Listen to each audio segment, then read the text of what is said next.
para la utilización del arbitraje como vía de solución de controversias, organizada por el CEDCA, en apoyo con diferentes organizaciones, como lo son la Asociación Venezolana de Arbitraje, la AVA, el Centro de Investigación y Estudios para la Resolución de Controversias, CIERC, de la Universidad Monte Ávila, VENAMCHAM, la Cámara Venezolana Americana de Comercio e Industria, la Revista de Medios Alternativos de Resolución de Controversias y la Sociedad Venezolana de Derecho Mercantil, SOVEDEM.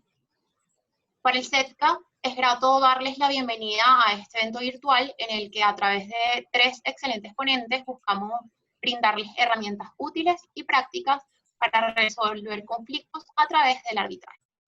Con este evento pretendemos que ustedes, los asistentes, se lleven algunos datos acerca de las materias que pueden resolverse en arbitraje, de los lugares y de las organizaciones que son idóneas y eficaces en las cuales se pueden activar este tipo de mecanismos. Por último, darles algunos tips al momento de negociar la inclusión de una cláusula de arbitraje en una relación jurídica. Para comenzar, acerca de las materias que pueden resolverse a través de arbitraje, contamos con la participación del doctor Diego Castagnino.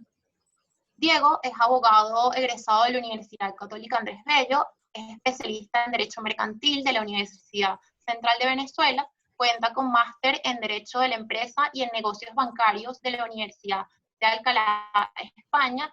Además, es cursante del doctorado en Derecho de la UCB y es profesor de pre- y posgrado de LUCAP y de la UCB. Adicionalmente, Diego es un árbitro del CEDCA y de la Cámara de Comercio de Caracas. Los dejamos con el profesor Diego Castagnino. Muchas gracias, Ana Karina. Buenas tardes a todos. Buenas tardes a las autoridades del CEDCA.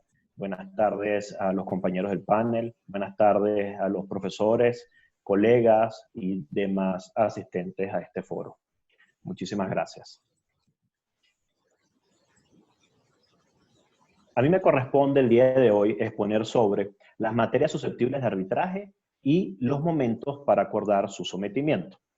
Ahora bien, he dividido mi presentación en 3 partes. En la primera parte, quiero darles una breve introducción al mundo del arbitraje, que nos va a servir de hilo conductor para esta historia que le queremos contar la tarde de hoy.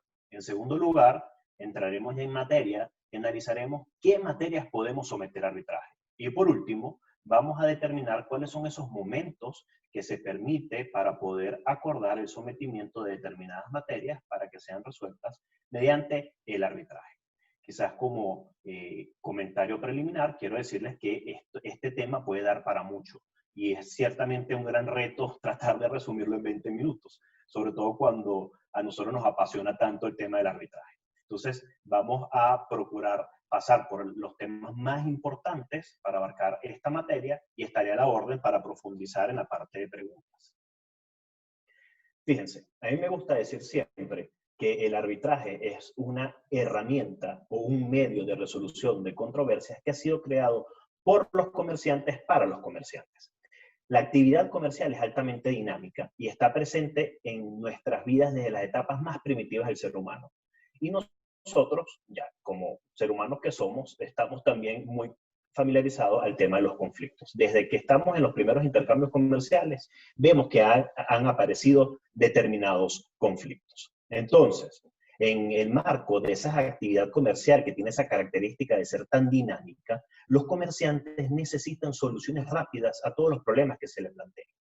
Para ello, lamentándolo mucho, el Poder Judicial no ha podido darle una respuesta rápida a las situaciones que se le presentan, por distintos motivos y justificaciones, desde falta de personal, falta de presupuesto, mucho trabajo para pocas manos, y es un problema que no solo hemos visto en Venezuela, sino en otros países, especialmente en otros países latinoamericanos. La fortuna es que los comerciantes han creado este medio alterno de resolución de controversia y que ha dado resultados espectaculares en términos de tiempo de respuesta. Pero bueno, para que nosotros podamos utilizar el arbitraje, nosotros tenemos que estar en presencia de un conflicto. ¿Okay? ¿Y qué es un conflicto? No es otra cosa más que una situación de tensión, posiciones encontradas, hay diferencias entre las partes contratantes, entre las partes que hacen vida en un negocio jurídico determinado, no logran ponerse de acuerdo. ¿Y ¿Qué manera tenemos las personas para resolver los conflictos que se nos presentan? Bueno, la lista son muchas opciones. Podemos irnos a la fuerza, podemos irnos al duelo, podemos irnos a la violencia, podemos iniciar una guerra, podemos evadir el problema, pero como nosotros somos personas civilizadas, que vivimos en una sociedad y que procuramos la paz, lo que tenemos que hacer es buscar qué dice la ley que debemos hacer en caso de un conflicto. Y la ley es muy clara y nos dice, señores, si ustedes no logran ponerse de acuerdo, tienen que buscar a un tercero que decida sobre ese conflicto y ponga fin al problema. ¿Y qué nos dice la ley entonces? ¿Quiénes son esas personas? Nos da dos posibilidades. Mira, podemos acudir a la vía ordinaria. En esa vía ordinaria nos vamos a conseguir con un señor que es llamado juez, y ese juez forma parte del Poder Judicial. Él va a poder dirimir las controversias. Pero también la ley nos da la posibilidad de elegir a particulares, llamados árbitros, que no responden al Poder Judicial, pero van a tener la posibilidad de dirimir las controversias también. Para poder acceder al arbitraje, tenemos que tomar en consideración que el arbitraje es un medio alterno y que una vez que celebremos el acuerdo de arbitraje, nosotros estamos tomando la decisión de excluir de manera rotunda a la jurisdicción ordinaria para el conocimiento de los conflictos que puedan surgir en virtud de la materia pactada. Entonces, vamos a someter el conflicto a un tercero que llamaremos árbitro, y ese árbitro va a ejercer una función jurisdiccional. En Venezuela, nosotros contamos con una ley de arbitraje comercial. Es una ley que ha sido adaptada a la ley modelo UNCITRAL. No solo eso, sino que Venezuela también ha suscrito y ha ratificado las convenciones internacionales en la materia más importante. Entonces, podemos decir que desde el punto de vista legal, Venezuela es afín, desde el punto de vista legal, es afín con el arbitraje comercial como medio alterno de resolución de controversias.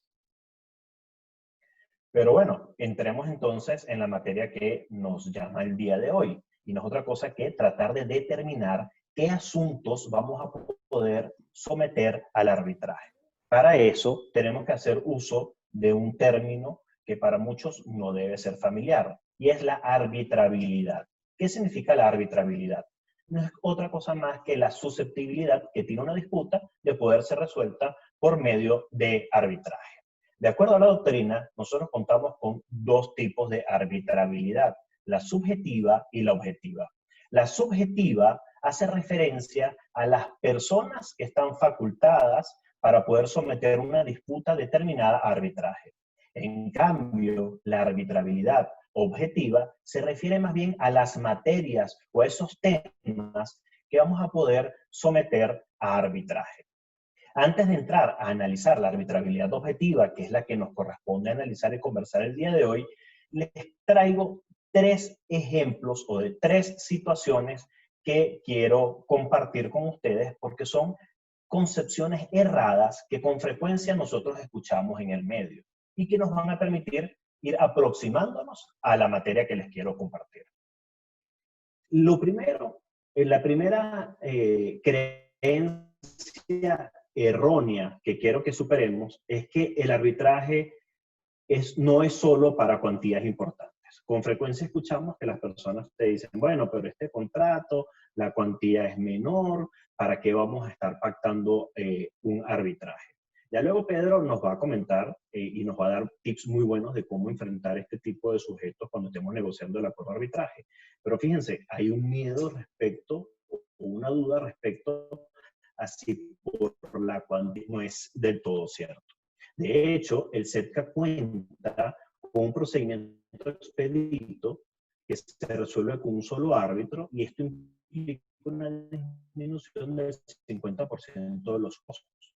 Fíjense, esto es real. Y les coloco tres ejemplos personales en donde a mí me ha tocado negociar y aplicar acuerdos arbitrales en contratos como un contrato de jardinería, un contrato de mantenimiento o de limpieza de oficina, un contrato de vigilancia. Son contratos que cualquier persona pudiese decir, bueno, un contrato de cuantía menor, pero virtud de ese negocio jurídico, arbitraje, ¿por qué no hacerlo? De hecho, les comparto, una vez tuvimos unas diferencias con un contrato de vigilancia, tenemos que llevar a cabo un arbitraje, no un laudo.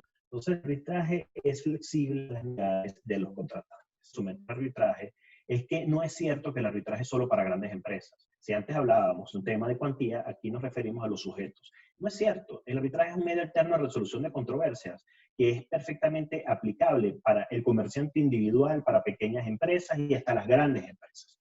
Y aquí les coloco otros 3 ejemplos en donde yo he utilizado el arbitraje en la vida real. No es una lámina de PowerPoint, estoy hablando de casos reales. Un contrato de préstamo, un contrato de servicios, inclusive en contrato societario.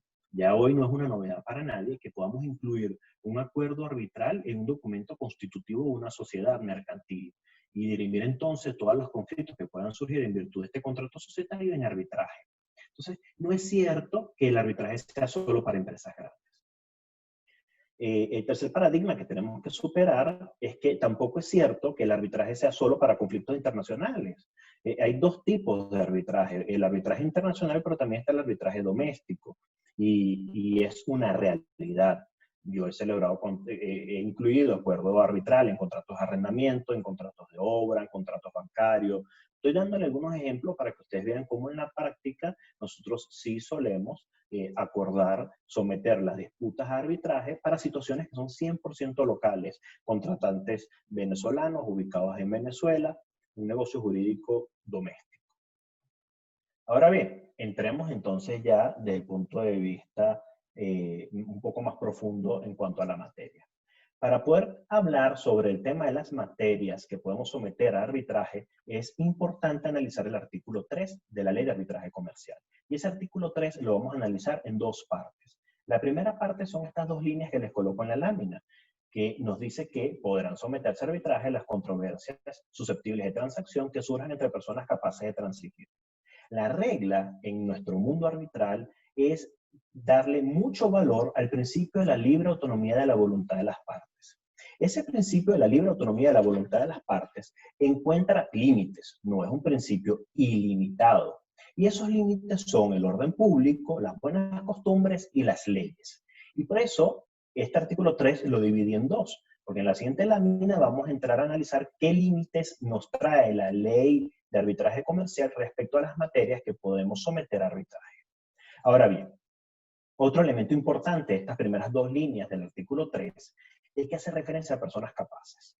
Ustedes saben que en materia mercantil nosotros tenemos que remitirnos al Código Civil para todo lo relacionado con el régimen jurídico de las obligaciones, salvo algunas excepciones que nos trae nuestro Código de Comercio. Pero en temas de capacidad general para poder contratar, es la misma para las obligaciones mercantiles que las civiles. Y no es otra cosa más que tener o ser mayor de 18 años y no ser un entredicho, un inhabilitado legal o tener una inhabilitación judicial. Entonces, serás una persona capaz para poder someter los conflictos a arbitraje. Entonces, pareciera que es más fácil decir que no puede ser objeto de arbitraje a lo que sí puede ser objeto de arbitraje, porque la lista de lo que sí podemos someter a arbitraje es enorme. Sobre todo porque en materia mercantil, ese poder que tiene el principio de la libre autonomía de la voluntad de las partes, donde los comerciantes van creando contratos de acuerdo a las necesidades que se les vaya surgiendo. Ahí tenemos muchos contratos atípicos e innominados.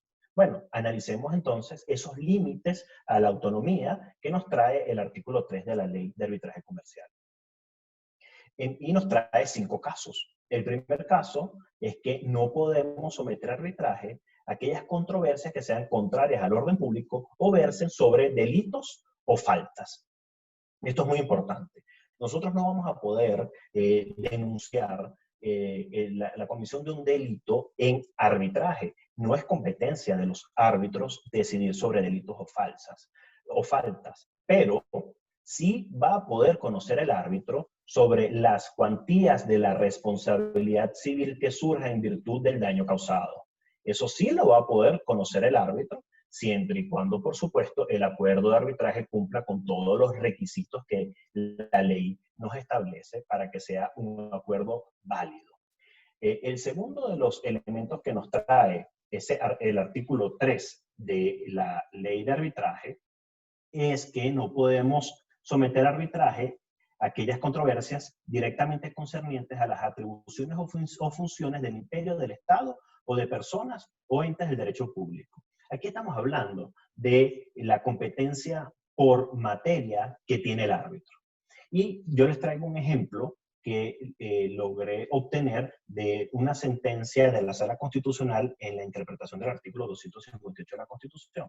Hay un ejemplo que me encanta y nos dice en la sentencia, fíjense, un árbitro y tampoco un juez va a poder negar o inscribir un sindicato, pero sí va a poder resolver las pretensiones que se intenten respecto a interpretaciones o cumplimiento de una convención colectiva. ¿Por qué no va a poder un árbitro negar o inscribir a un sindicato? Porque eso no es su competencia. Entonces, él no va a poder llevar a cabo actividades, atribuciones o funciones que le correspondan al imperio del Estado o de personas del derecho público. En tercer lugar, nos dice el artículo 3 que tampoco vamos a poder someter a arbitraje aquellas controversias que versen sobre el estado o la capacidad civil de las personas. Y esto tiene mucho sentido porque se trata de una materia que no es disponible en su totalidad por parte de los individuos. La otra excepción que nos trae el artículo 3 es aquella relativa a los bienes o derechos de incapaces, sin la previa autorización judicial. Ya hablábamos láminas atrás sobre la importancia de la capacidad. Y por último, nos dice que tampoco vamos a poder someter a arbitraje aquellas controversias que hayan recaído sobre o que tengan una sentencia definitivamente firme. Y esto tiene mucho sentido, porque lo que procura este artículo 3 es proteger o garantizar la seguridad jurídica de la cosa juzgada. No podemos pretender que un tribunal o un tribunal arbitral que haya decidido sobre un caso, traer ese mismo caso a otro para que conozca de la misma situación. Eso no tiene sentido si esa decisión ya tiene carácter de cosa juzgada. No podremos conocerla en arbitraje. Ahora fíjense, aquí yo les quiero compartir 6 situaciones que yo considero que tenemos que prestar especial atención porque nos van a servir de manera orientativa para conocer qué otras materias pueden ser objeto de arbitraje. Imagínense, el primer caso que les traigo es el referente a los contratos de adhesión y a los contratos normalizados. Por supuesto que vamos a poder acordar arbitraje sobre las controversias que surjan en virtud de estos negocios jurídicos, pero el artículo 6 de la Ley de Arbitraje Comercial nos indica que debemos hacerlo de forma expresa e independiente. Entonces, para este caso, tenemos que cumplir con un requisito adicional. Luego tenemos el famoso caso de los contratos de arrendamiento específicamente de uso comercial, porque allí en la Ley de Regulación del Arrendamiento Inmobiliario para Uso Comercial, en el artículo 41, se prohibió el arbitraje como medio de resolución de controversia. Esto trajo como consecuencia una sentencia de la Sala Constitucional en donde se admitió la desaplicación por control difuso de esta norma. Y esta sentencia de la Sala Constitucional dijo algo magistral. Nos dice que la ampliación del arbitraje a sectores tradicionales considerados ajenos a su ámbito de aplicación es la tendencia moderna. Entonces, se admitió la desaplicación por control difuso de este artículo. Entonces, la respuesta es, a la pregunta de si podemos incluir un acuerdo arbitral en un contrato de arrendamiento de uso comercial, la respuesta es sí, claro que podemos. En tercer lugar, existe un debate en la doctrina respecto al ámbito de aplicación de la Ley de Arbitraje Comercial. Se discute si solamente podremos utilizar o aplicar esta ley para las controversias de naturaleza mercantil. Entonces, hay dos posiciones. Hay quienes dicen que sí, porque el artículo 1 de la ley es muy claro y que solamente vamos a utilizarlo para dirimir controversias mercantiles, pero luego hay una segunda tendencia que nos dice que tenemos que darle una interpretación más amplia. Yo considero que esta ley de arbitraje tiene su apellido y es comercial, pero también considero que si las partes acuerdan expresamente someter sus controversias a la aplicación de la ley de arbitraje comercial, independientemente de que sea mercantil o no, por supuesto que lo podrán hacer. Luego, fíjense estos 3 casos que les traigo. Aquellas controversias sobre bienes inmuebles situados en el territorio de la República o sobre materias que interesen el orden público o las buenas costumbres, o aquellos contratos de interés público, o aquellos contratos en donde una de las partes sea una empresa del Estado con una participación igual o mayor al 50%, tenemos que tener cuidado porque ciertas condiciones aplican y que por tiempo no vamos a poder entrar al detalle de cada una de ellas. Ahora bien, nos toca en este momento determinar en qué momento podemos pactar un acuerdo de arbitraje. Existe también la errada concepción de que únicamente podremos llevar a cabo o celebrar un acuerdo de arbitraje al momento de celebración del contrato o negocio jurídico, que por supuesto se lleva a cabo antes del conflicto. Y eso no es del todo cierto, porque nosotros vamos a poder celebrar acuerdos de arbitraje post conflicto. Y es una consulta que nos llega muy frecuentemente. Siempre nos preguntan, mira, tengo un conflicto, el contrato no se incluye en un acuerdo de arbitraje, pero las partes queremos resolverlo en arbitraje. ¿Será que podemos hacerlo? La respuesta es sí. Vamos a poder celebrar un acuerdo de arbitraje post-conflicto. Pero ese acuerdo de arbitraje, por supuesto, tiene que cumplir con todos los requisitos. Tiene que ser voluntario, tiene que ser por escrito. Tenemos que identificar, como es un acuerdo post-conflicto, identificar perfectamente el alcance de la materia que queremos someter a arbitraje. Entonces, estas son en grandes rasgos las ideas que les traía la tarde de hoy, muy breve para que alcance el tiempo y no quitarles más tiempo a mis compañeros. Antes de cerrar, quería hacerles dos invitaciones. La primera es a que participen en la revista venezolana de Derecho Mercantil. Estamos recibiendo artículos hasta el 14 de junio. Y la segunda es que participen también en la convocatoria del Anuario Venezolano de Arbitraje Nacional e Internacional, en donde estaremos recibiendo artículos también hasta el 1 de agosto del presente año. También la invitación a que nos sigan por las redes sociales y estoy a la orden para aclarar cualquier duda que puedan tener. Y le doy el paso entonces a mi compañero Carmine Pascuso y voy a parar la presentación en este momento.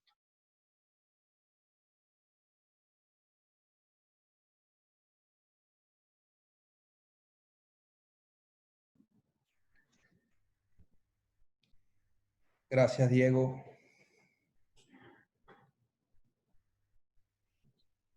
Hola, Carmine. Antes de un momentico que Ana está por acá.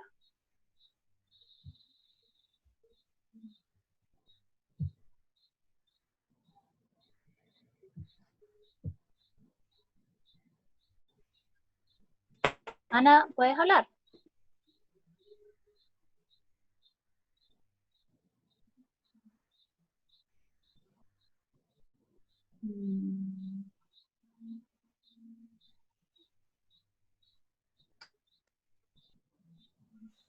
Bueno, mientras nuestra compañera Ana se puede conectar, queremos presentar al doctor Carmine Pascuso. Él es abogado de la Universidad Católica Andrés Bello, magíster en Arbitraje Comercial Internacional de la Universidad de Estocolmo, es subdirector de investigación del Centro de Investigación y Estudios para la Resolución de Conflictos, el CIERC, de la Universidad Monte Ávila, es miembro del Consejo Directivo de la Asociación Venezolana de Arbitraje, profesor de arbitraje y solución de controversias en las universidades Monte Ávila, Central de Venezuela y Metropolitana. El doctor Carmine nos va a hablar un poco sobre recomendaciones para la elección de la institución arbitral y de la sede arbitral. Carmine, tienes la palabra. Gracias, María Alejandra, al CEPCA y a todas las organizaciones aliadas en la organización de este evento por la invitación y por permitirme compartir algunas ideas con ustedes. Principalmente el enfoque que voy a darle a esta presentación va a ser más de tono práctico para que aquellas personas que estén sopesando utilizar el arbitraje comercial nacional o internacional para la solución de sus controversias o de sus clientes tengan mayor insumo a la hora de determinar cuál es la sede del arbitraje y cuál es la institución arbitral que decidan utilizar para ello, que seguro va a ser después complementado por Pedro en su presentación. Entonces, empezando con las recomendaciones sobre la sede del arbitraje, creo que es importante que tengamos claro, un segundito, que esta es una de las decisiones más importantes que pueden tomar las partes en un arbitraje internacional, porque va más allá de la elección del lugar físico donde se va a celebrar el arbitraje. sino que implica la elección o la escogencia de la sede legal o el régimen normativo que va a aplicar a ese procedimiento de arbitraje. Con esto, lo que quiero significar es que cuando hablamos de sede, estamos hablando desde la percepción de una connotación jurídica. Se está eligiendo lo que se conoce en el foro arbitral como la lex arbitri, que es la ley que va a supervisar el procedimiento de arbitraje y, aún más importante, el producto, que es el laudo arbitral. Entonces tenemos que, por un lado, la sede, la elección de la sede no necesariamente conlleva la elección de la institución de arbitraje ni del lugar donde se van a celebrar los actos del arbitraje o los actos de procedimiento arbitral. En este sentido, cuando se elige como sede Caracas, Singapur, Londres, París, eso no quiere decir que todos los actos del procedimiento tengan que ejecutarse o llevarse a cabo en ese sitio o en ese lugar.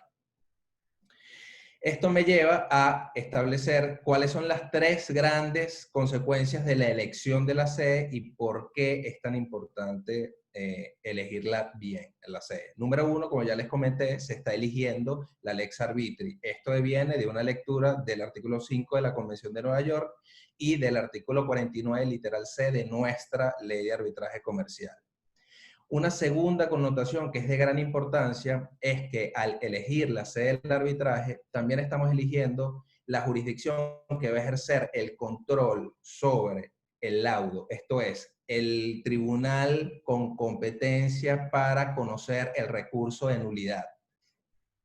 Y hay una tercera connotación que es de gran importancia, sobre todo en el campo del arbitraje comercial internacional, porque bajo la mayoría de las leyes de arbitraje y la Convención de Nueva York, el lugar donde se dicta o elegido por las partes como sede del arbitraje es el de la nacionalidad del laudo, es el que va a determinar si estamos frente a un laudo doméstico o un laudo internacional, y eso abre un compás de aplicación de ciertos instrumentos internacionales para la ejecución de laudos que son enormemente beneficiosos.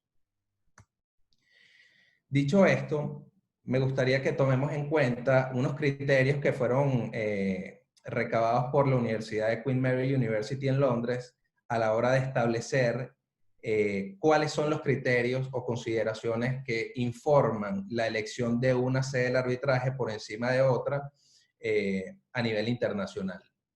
Y encontramos que en la mayoría de los casos los que tomaron esa encuesta de la Universidad de Queen Mary University reconocieron o señalaron que estos son los criterios que, en su opinión, son más importantes para determinar la sede de un arbitraje. Primero, el reconocimiento y reputación de ese ordenamiento jurídico como sede arbitral. Esto se resume como la percepción que tiene el mercado, los usuarios de determinado lugar o determinado ordenamiento jurídico como un clima beneficioso para que un arbitraje prospere.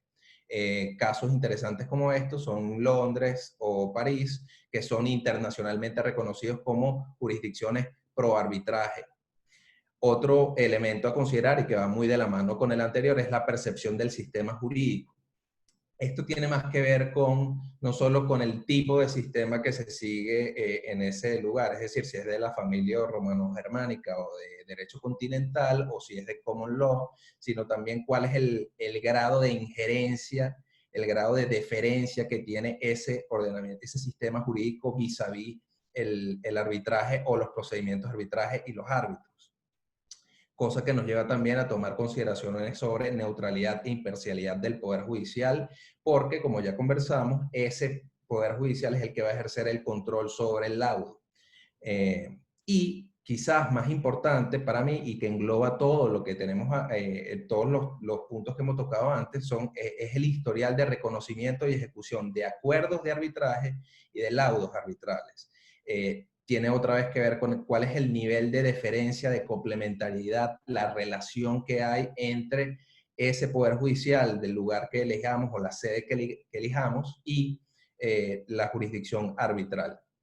Y finalmente, este es un elemento de idoneidad que puede ayudarnos muy fácil a establecer si una sede es beneficiosa o no, es el tipo de legislación y el tipo de acuerdos internacionales que han suscrito ese determinado país. Por ejemplo, si ese país adoptó la ley modelo UNCITRAL, sobre todo si tiene las modificaciones del 2006, esa es una excelente señal de que estamos frente a una sede arbitral idónea. En el caso de Venezuela, si bien no tenemos la ley UNCITRAL de 2006, sí nuestra ley de arbitraje comercial está inspirada en la primera edición de la ley modelo UNCITRAL de 1985, con sus bemoles, pero tiene en gran medida el texto de UNCITRAL. Y además Venezuela cuenta con, adoptó la Convención de Nueva York, la Convención Interamericana de Panamá y la Convención de Montevideo, que son de gran utilidad. Entonces, en resumen, lo que se trata de sopesar es si ese ordenamiento jurídico es un ecosistema idóneo para que el procedimiento arbitral prospere. Otros elementos concretos que pueden ayudarlos a elegir una sede de arbitraje por encima de otra es cuáles son los recursos disponibles o si se puede disponer sobre esos recursos. Por ejemplo, en Suiza, Suecia, se puede renunciar al recurso de nulidad siempre y cuando las partes no sean de esos países, es decir, cuando sean arbitrajes netamente internacionales con partes que no tienen domicilio o residencia en esos países. En el caso de Holanda, hay que manifestar expresamente que se quiere ejercer los recursos al momento de celebrar el acuerdo de arbitraje o al momento de firmar los términos de referencia o el acta de emisión. Y en Venezuela tenemos la particularidad de que si bien es posible ejercer los recursos, el recurso de nulidad, que es el único recurso que se admite contra el laudo, hay ciertas restricciones en cuanto a los recursos que se pueden ejercer en contra de la sentencia que resuelve el recurso de nulidad. Entonces, es importante entender no solo cuál es la conducta que tiene ese, o la posición de ese Poder Judicial con respecto al arbitraje, sino también cuáles son los recursos que se pueden ejercer o a los cuales se puede renunciar. Otro elemento interesante es la posibilidad de que ese ordenamiento jurídico cuente con tribunales especializados para resolver los recursos o las solicitudes de asistencia que tienen que ver con arbitraje. Por ejemplo, España y Suecia someten esta clase de asuntos a un solo tribunal, buscando que este desarrolle un nivel de especialización y de criterios, de especialización de criterios que hace que un cuerpo normativo sea, y jurisprudencial se alcance de manera más eficiente porque no es tan atomizada la toma de decisiones. Otro tema que ya tocamos es si se han adoptado todas las convenciones internacionales en materia de arbitraje comercial internacional que pueden hacer relevante, que pueden otorgar mayor seguridad al arbitraje y al procedimiento.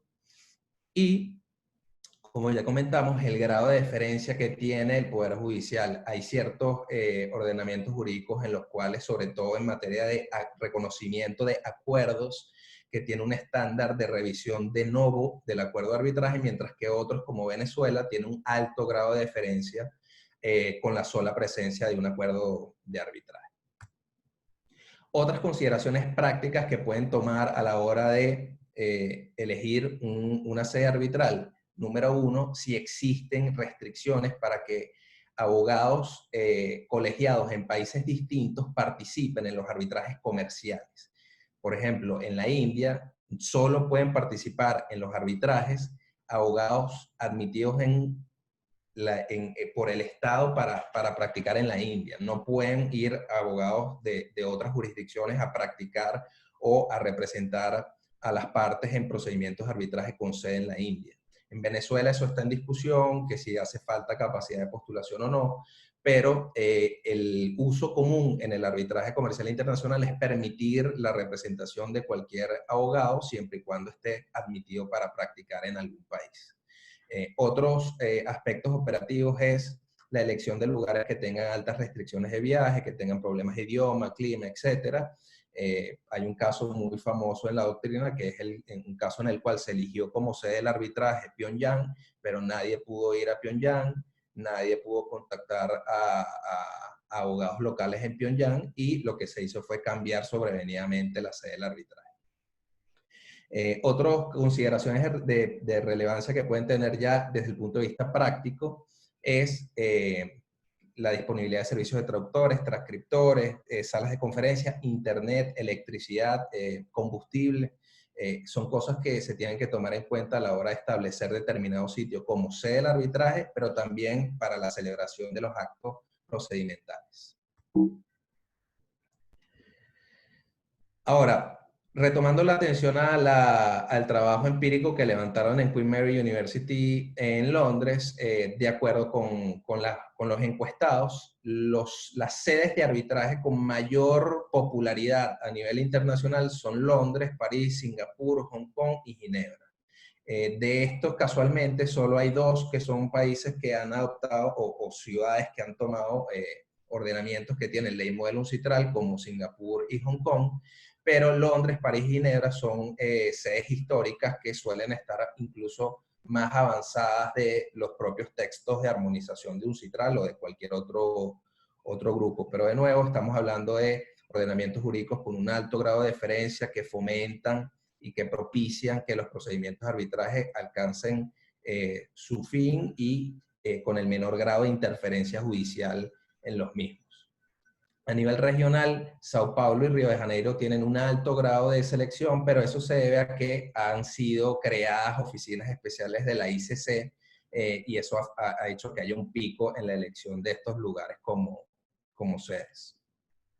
Aquí tienen discriminados cuál es el porcentaje de elección que se reflejó en ese estudio empírico, y vemos que Londres y París están muy por encima del resto de los países, y a nivel americano encontramos que solo está Nueva York y seguido por Estocolmo, que se utiliza sobre todo para disputas entre países de la comunidad de estados independientes, Rusia y antiguos países de la Unión Soviética. Ahora, ¿cuál es el potencial de Venezuela como sede de arbitraje? Desde un punto de vista legal, formal, Venezuela tiene todo lo necesario para prosperar como sede de arbitraje. Como les comenté, tenemos una ley que está altamente inspirada, si no es una adopción prácticamente verbatim de la ley modelo UNCITRAL de 1985. Adoptamos todos los textos relevantes en materia de arbitraje comercial internacional, la Convención de Nueva York.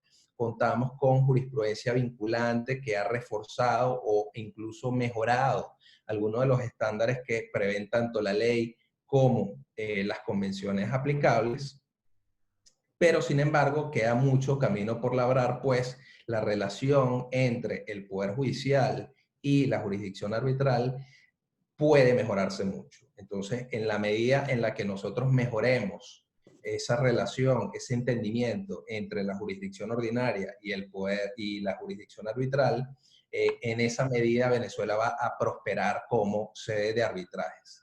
¿Cuál es la recomendación?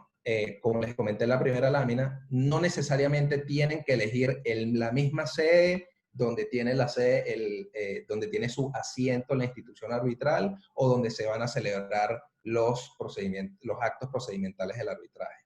Lo que deben hacer es utilizar estas herramientas para adaptar según lo que sea más conveniente para la controversia cada uno de esos elementos. Y en este sentido ustedes pueden perfectamente tener un arbitraje que está sujeto al reglamento del SETCA, pero con sede en Miami, y los actos procedimentales pueden tener lugar en Venezuela o pueden tener lugar en Colombia según sea necesario. Entonces, no solo Venezuela tiene un alto potencial, pero todavía queda mucho trabajo por delante. Muchas Ahora, gracias. unas breves recomendaciones sobre la recomendación de la institución arbitral.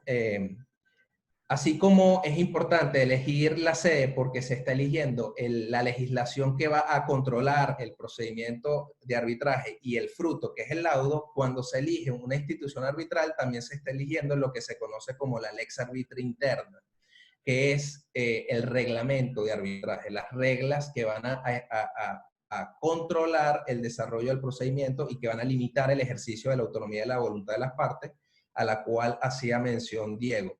Esto está reconocido por el artículo 12 de la Ley de Arbitraje Comercial. ¿Cuáles son las implicaciones concretas de la elección de una institución de arbitraje? Primero, la disponibilidad de mecanismos complementarios, por ejemplo, el SETCA, El reglamento del CEDCA establece la posibilidad de una conciliación previa. Son horas que están incluidas. Hay otros mecanismos dispuestos en otros centros de arbitraje y la posibilidad de utilizar complementariamente mediación y conciliación en otros centros. Esto es algo que es importante que lo tengan en cuenta a la hora de elegir una institución arbitral. Otro elemento, ¿cuál es el mecanismo de designación de los árbitros? Por ejemplo, el CEDCA utiliza un sistema de listas, mientras hay otros centros de arbitraje que establecen designación directa. Este es un criterio que informa muchísimo la elección de los usuarios repetitivos del arbitraje comercial internacional. Tercero, el equipo de trabajo, el tipo de administración que brinda ese centro de arbitraje es algo que es muy importante. El CEDCA, por ejemplo, tiene un grupo muy capacitado de personas que está atendiendo constantemente la administración de los procedimientos de arbitraje. ICC, que es el benchmark internacional, cuenta con equipos específicamente destinados para cada una de las regiones de las cuales se originan las disputas. Esto es algo que es muy importante tomar en cuenta. Y finalmente, los costos. Hay centros de arbitraje que establecen los costos ad valorem, sobre el valor de la disputa, y hay otros centros de arbitraje que establecen sobre valor trabajado o por horas. Esto es un elemento de gran importancia a la hora de elegir un centro de arbitraje y deberían tomarlo en cuenta. Nuevamente, elementos como reputación y reconocimiento, el tipo de reglamento, cuál es la lista de árbitros, quién conforma esa lista de árbitros, y un elemento que a mí me parece que es muy relevante, que es la permanencia y longevidad de los centros de arbitraje, es algo que se tiene que tomar en cuenta.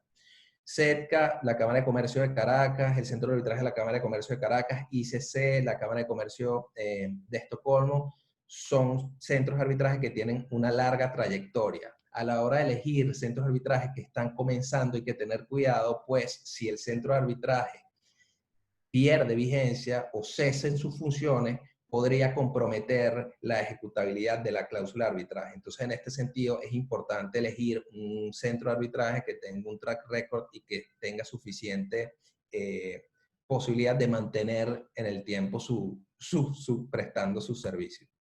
Algunos centros de arbitraje internacionalmente reconocidos, está la ICC de la Cámara de Comercio Internacional, que presta servicios desde 1922, es el benchmark internacional en esta materia, la Corte de Arbitraje Internacional de Londres o el CIA, el Centro de Arbitraje Internacional de Singapur, la Cámara de Comercio de Estocolmo y la AAA, que es la American Arbitration Association, suelen ser los centros de arbitraje con mayor reconocimiento internacional. En Venezuela, obviamente, está el CEDCA, está el Centro de Arbitraje de la Cámara de Comercio de Caracas, y también está el Centro de Arbitraje de la Cámara de Comercio de Maracaibo, que creo que ya está en funcionamiento. Quisiera compartir con ustedes una tendencia moderna que tiene que ver con la creación de centros de arbitraje especializados por la materia. Hay centros de arbitraje para cuestiones netamente financieras, como Prime Finance, que tiene su sede en La Haya, en Holanda, y que está destinado a acciones de permutas financieras y derivados, productos financieros altamente complejos. Ese es un centro de arbitraje que ha tenido una duración interesante, ya van a cumplir 10 años en servicio. Hay un Centro Internacional de Energía que fue creado en Escocia por un grupo de doctorandos de la Universidad de Dundee, que es el International Center for Energy Arbitration. Está en Shanghái un centro de arbitraje que es especialmente destinado para aviación. Y hay centros de arbitraje como la Cámara de Comercio de Estocolmo y la AAA que están creando reglas especializadas para ciertas materias. Estas son cosas que ustedes pueden tomar en cuenta a la hora de elegir determinado institución arbitral, pero de nuevo tengan en cuenta que si son centros de arbitraje que están comenzando, es un riesgo que debe calcularse. Ahora, quisiera cerrar mi participación tomando el CEDCA como alternativa para administrar arbitrajes internacionales. Como les comenté, si bien Venezuela tiene todo lo necesario para hacer una buena sede de arbitrajes internacionales, todavía queda algún trecho por recorrer, y me gustaría invitarlos a que consideren la posibilidad de establecer cláusulas de arbitraje en la cual se administre el procedimiento de arbitraje por el CEDCA, pero que tengan la sede en jurisdicciones distintas a la venezolana. De esta forma, primero que es perfectamente legal, ustedes tendrían la posibilidad de sustraer o internacionalizar ese procedimiento de arbitraje, beneficiarse de un régimen de ejecución tan beneficioso como es el de la Convención de Nueva York, pero mantener los beneficios que tiene la proximidad de la prestación de los servicios del SETCA en Venezuela y además la lista de árbitros de gente que tiene conocimiento directo del derecho venezolano y de las que tienen los comerciantes venezolanos. Esta es una posibilidad real que no debe descartarse y que me parece que a la luz de las consideraciones que acabo de exponerles es una vía bastante interesante que deberíamos tomar en cuenta todos los operadores jurídicos venezolanos. Bueno, ahora sí, muchísimas gracias al doctor Pascuso. En definitiva, importante fue su intervención, ya que nos dejó a la audiencia algunos tips, como por ejemplo, que al momento de seleccionar la sede es importante, la sede del arbitraje es importante tener en cuenta la reputación que tenga dicha sede de arbitraje, la aceptación del mismo sistema judicial en contra del arbitraje, y asimismo también pues nos muestra la posibilidad de que en Venezuela el SETCA cuenta con la oportunidad de brindar el servicio de arbitraje incluso a controversias que se generen fuera del país. Adicionalmente, pues aprovecho la oportunidad de comentarles que el SETCA cuenta con una guía de conducción de casos a través de medios electrónicos que facilita entonces el uso de este mecanismo, sobre todo en este tiempo, ¿no? Que todo se convierte en virtual. Ahora, para intentar resolver algunas inquietudes generales sobre la negociación de cláusulas arbitrales, contamos con la presencia del doctor Pedro Yetlica, quien es abogado con posgrado de especialización tanto en Derecho Procesal como en Derecho Mercantil de esta misma universidad. Además, cuenta con una maestría en Derecho Comercial Internacional de la Universidad de California y es egresado del programa de negociación de Harvard. Pedro, tienes la palabra y muchísimas gracias.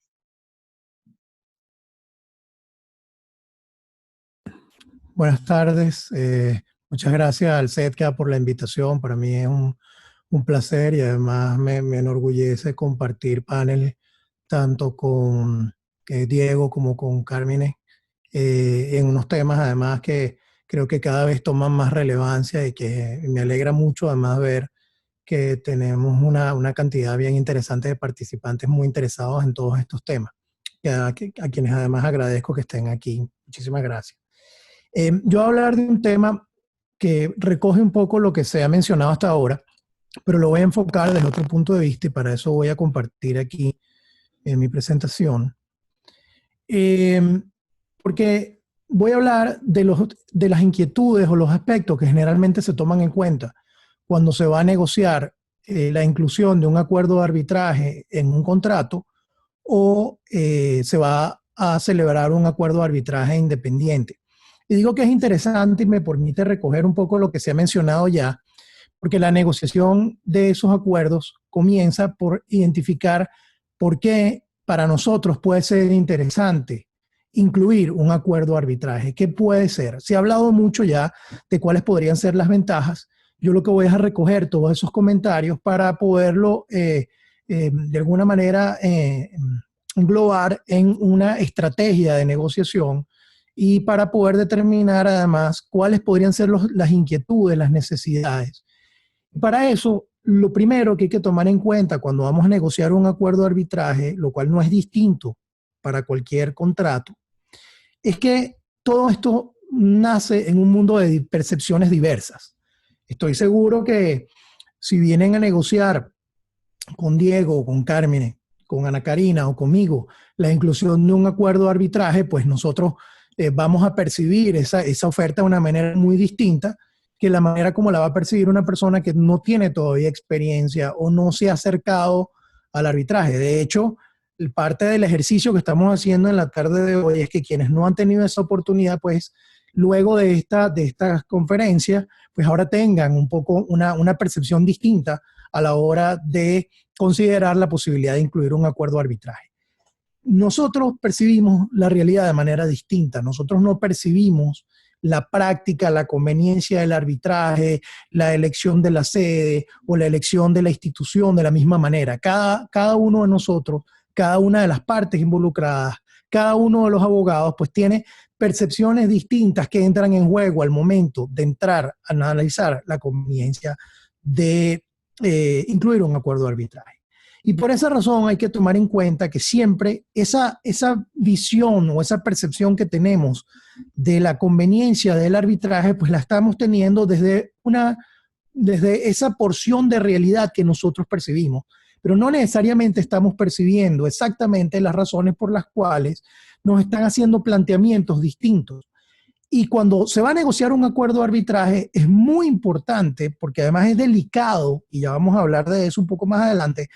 Es un tema delicado porque muchas veces cuando tú estás negociando un contrato, pues el acuerdo de arbitraje viene siendo la cláusula antipática de la negociación. ¿Por qué?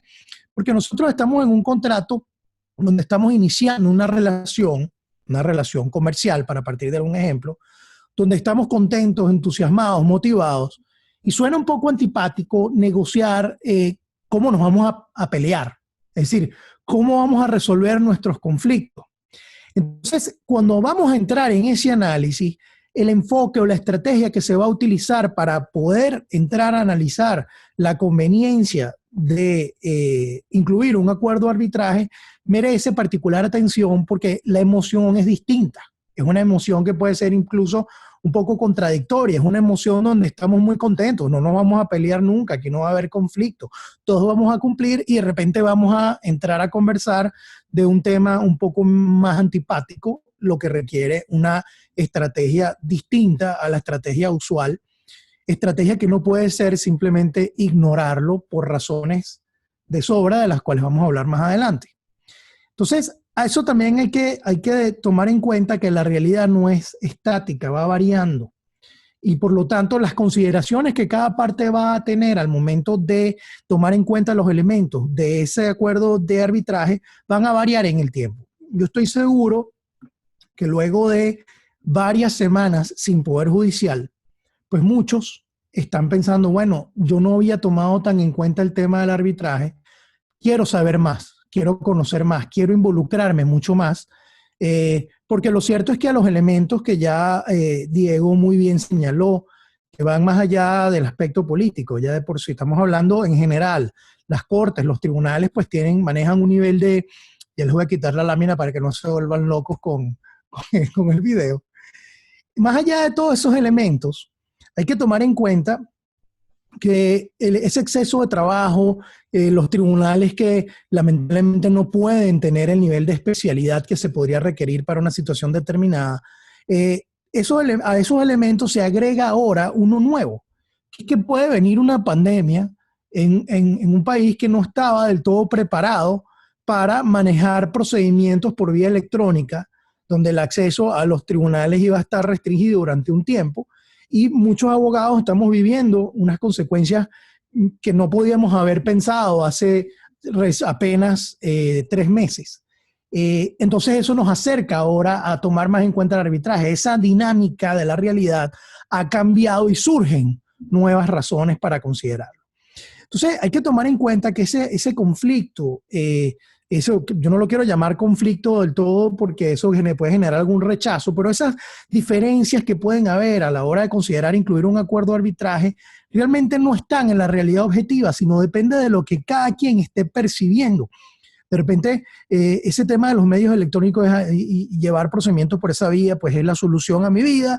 Otro puede pensar, no, yo no, lamentablemente yo no quiero depender del Internet para esto. Pueden haber miles de razones a tomar en cuenta y que se tienen que conversar a la hora de negociar un acuerdo de arbitraje. Pero ya entrando propiamente en esta lámina la voy a pasar para volver un poquito más adelante. Lo cierto es que aquí no varía mucho el tema con relación a lo que vienen siendo las estrategias usuales de negociación, pero sí me parece que es una oportunidad espectacular para analizar cada una de ellas enfocado propiamente en el acuerdo de arbitraje. Lo primero es que deberíamos analizar cuáles son los intereses que podrían llevar a las partes a considerar la inclusión de un acuerdo de arbitraje en el contrato o firmar un acuerdo de arbitraje independiente o simplemente no tomarlo en cuenta. Otro elemento que también hay que considerar en esa negociación es qué alternativas tengo si no voy al arbitraje. Es decir, normalmente a la hora se habla de los medios alternativos de resolución de conflictos, donde obviamente el arbitraje es un medio alternativo, porque el medio ordinario es precisamente el tribunal ordinario. Pero en este caso, cuando vamos a negociar el acuerdo de arbitraje, más bien lo que se convierte en una alternativa a esa negociación es, bueno, si no tengo un acuerdo de arbitraje, ¿cuál es mi alternativa? Bueno, una alternativa es ir al procedimiento ordinario de los tribunales. ¿Qué tan buena es esa alternativa? Bueno, vamos a hablar de eso más adelante, son elementos a tomar en cuenta a la hora de negociar un acuerdo de arbitraje. Y finalmente, vamos a hablar de legitimidad, a lo cual le dedicó muchísimo tiempo Carmine, cuando estuvo hablando de las razones por las cuales se podría elegir una sede, las razones por las cuales conviene una institución u otra. Esos son elementos, las leyes a las cuales también hicieron referencia tanto Diego como Carmine, que aplican en un caso u otro. Los reglamentos son elementos que me ayudan a tomar en cuenta, a darle legitimidad a los planteamientos que voy a hacer. Vamos con lo primero, los intereses.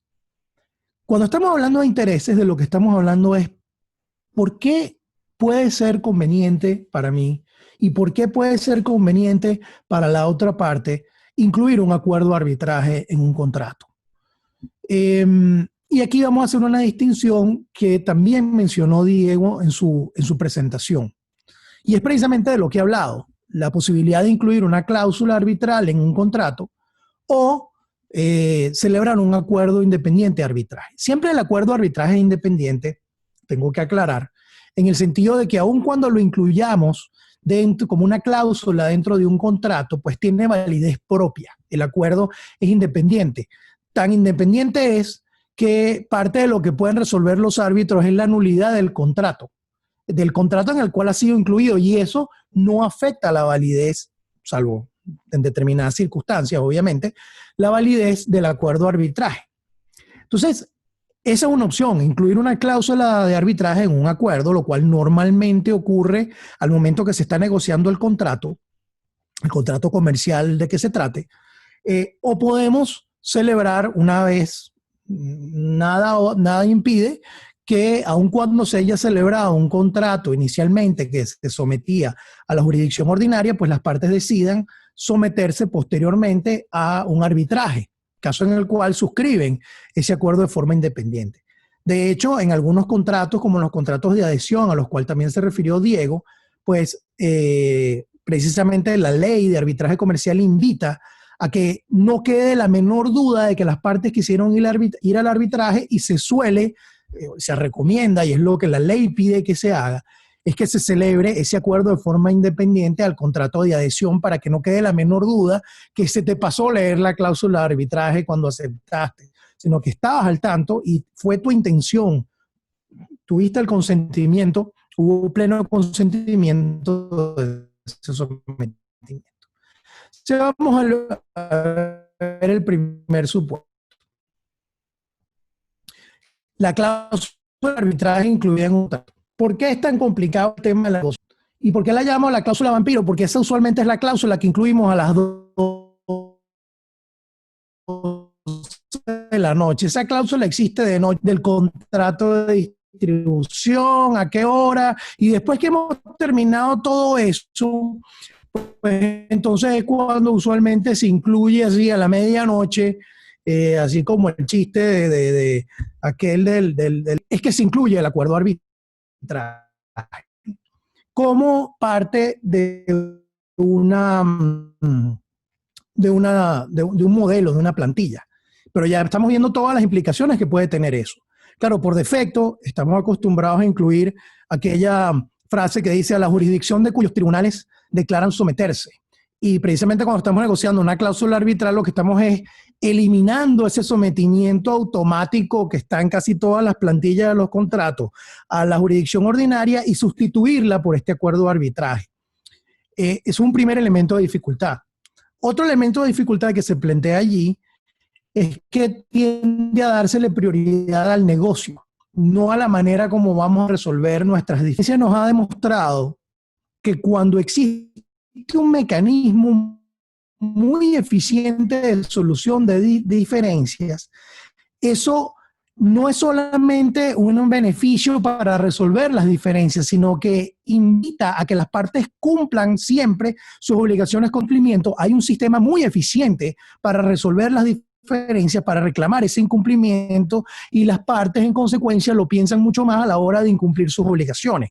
Entonces, eso es un efecto adicional que tiene la cláusula arbitral, que invita al cumplimiento, porque sabemos que pues, va a haber un mecanismo eficiente de solución de controversias si hay un incumplimiento contractual. Otro elemento que se toma en cuenta y que las partes usualmente consideran es, bueno, pero yo no quiero dañar o debilitar la relación. Hasta ahora vivimos un momento, unas emociones positivas. ¿Por qué vamos a hablar de cómo nos vamos a pelear? Eso lo que hace es agregarle una emoción negativa a todo esto y puede dañar nuestra relación.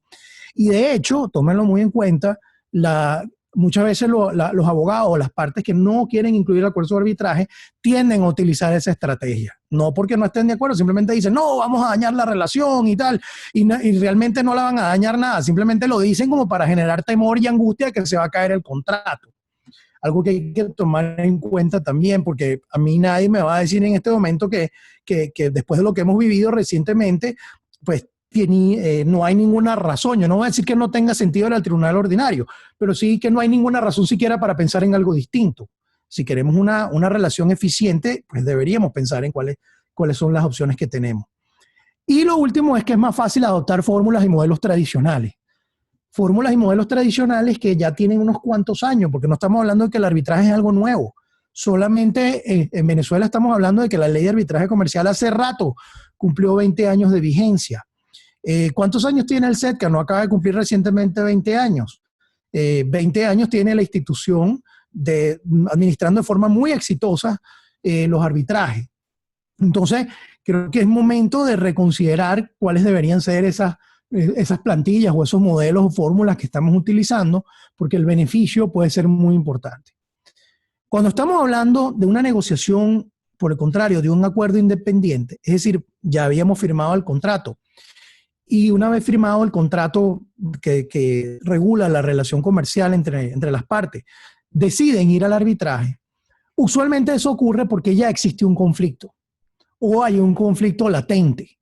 Entonces las partes pues deciden ponerse de acuerdo para de una vez definir cómo van a resolver ese conflicto. Algo que por supuesto se negocia con un estado de ánimo un poco diferente a cuando tú estás negociando el contrato. Porque al existir un conflicto, pues ahora recuerden que estamos hablando del mundo de las percepciones, pues ya hay percepciones distintas, ya no hay una percepción simplemente de cumplir con un contrato, esa percepción original, motivadora, positiva, sino que ahora puede haber un poco de temor, angustia, desconfianza, producto del conflicto que ha surgido entre las partes y que están tratando de resolver.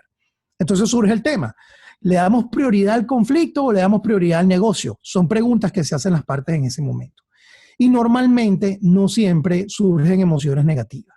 Por supuesto, todo depende de la percepción que cada quien tenga del conflicto, pero la experiencia nos dice que la percepción tiende a ser negativa.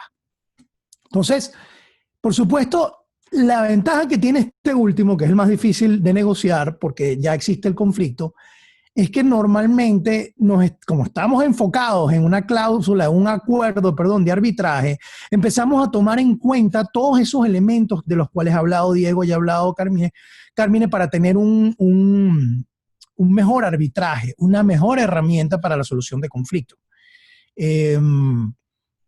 Pero, ¿cuáles pueden ser los intereses? Con esto termino el tema de los intereses.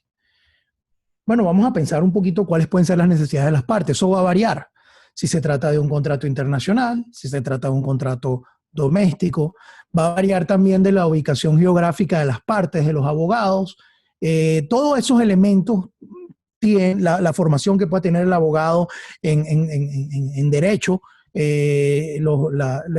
digamos la experiencia, los antecedentes que haya vivido. Pero lo cierto es que hay muchos elementos que entran en consideración. ¿Qué es lo que queremos con el acuerdo de arbitraje? ¿Solucionar el conflicto? ¿Simplemente huirle a los tribunales ordinarios? ¿Estamos buscando eficiencia? ¿Queremos confidencialidad, que es uno de los temas quizás más característicos del arbitraje y que atrae a las partes a que suscriban sus acuerdos porque el acuerdo de arbitraje pues invita a que ese conflicto sea resuelto de forma confidencial, cosa que no va a ocurrir en los tribunales donde los expedientes, por supuesto, son públicos. La especialidad me preocupa que probablemente un tribunal ordinario que maneja temas comerciales, civiles, de tránsito, bancario, marítimo, bueno, hay lugares de Venezuela que tienen casi que todas las posibles competencias por la materia reunidas en un solo tribunal. Mientras que en un arbitraje, pues el solo hecho de que se puedan elegir los árbitros, pues me permite revisar el perfil. De hecho, ese es el deber ser. Cosa que de una vez lo invito, porque no ocurre con frecuencia. Con frecuencia nos guiamos más por la reputación del árbitro como académico, como árbitro, como profesional, pero realmente conoce la materia que nosotros estamos discutiendo. Es un tema adicional. No estoy diciendo que la reputación no sea algo relevante, pero también es importante en tribunales ordinarios. En los tribunales ordinarios tenemos una carga mayor para tratar de lograr, si tenemos buena suerte y el juez conoce la materia, muy bien. Si no, tenemos que prácticamente instruir al tribunal sobre la materia, si es una materia un poco más especializada. Pónganse a pensar qué tal tiene un juez ordinario que le llame la atención y le genere particularmente interés. Luego, quiero tener control sobre el proceso. Si bien existe el reglamento y existe un procedimiento que por defecto pues, se puede acordar incluso en los arbitrajes ad hoc, porque está previsto en esos arbitrajes independientes. En la ley de arbitraje comercial, las partes pueden, por voluntad, por manifestación de la voluntad, ponerse de acuerdo y hacer ciertas modificaciones al proceso. Y bien, un tema a considerar es la ejecutabilidad. La ejecutabilidad de la decisión, en este caso del lado, es fundamental cuando estamos eligiendo la sede del arbitraje. ¿Qué otros elementos? No solamente necesidades, temores también influyen en esa negociación. Los costos, un primer elemento que se discute mucho. ¿Qué tan caro es un arbitraje? Es algo que hay que analizar y promesa de que voy a incumplir, pero lo intentaré. Pero lo cierto es que no van a saber. Los costos, por lo menos, están determinados en el arbitraje. Por supuesto, pueden haber elementos adicionales si se presenta un recurso de nulidad, etcétera, pero si hay un buen tribunal arbitral y está bien administrado, tribunal arbitral que va a depender de una buena elección de los árbitros, pues deberíamos pensar que vamos a tener un excelente arbitraje. Esa posibilidad de elegir los árbitros es una posibilidad tan maravillosa que a veces no la tomamos digamos, no le sacamos el tuétano a ese beneficio, que no lo tenemos en los tribunales ordinarios. Tú no puedes elegir quién va a ser el juez que va a decidir. Entonces, ¿qué buscamos? Justicia. Bueno, puede ser una de las razones. Yo quiero una decisión más justa y siento que unos árbitros que están designados para ponerle atención y han dicho que tienen tiempo para atender este caso van a llegar a un resultado más justo. Quiero más bien equidad. Bueno, se puede acordar un arbitraje de equidad para que las partes tomen más en cuenta, para que los árbitros tomen en cuenta la equidad al momento de resolver. Busco transparencia, busco ética. A algunas compañías les importa mucho el compliance. Es decir, una institución arbitral reconocida tiende a cuidar todos esos elementos que puedan conducir a dudas sobre temas de lavado de dinero, anticorrupción, y eso para algunas compañías puede ser fundamental a la hora de tomar la decisión de dónde van a resolver sus controversias. Le genera confianza. Yo aquí sí voy a hacer un comentario que es el tema de, yo noto que muchas personas por ese tema de que no se han acercado al arbitraje, pues perciben el arbitraje como un círculo muy cerrado donde no hay acceso. Y eso les genera desconfianza.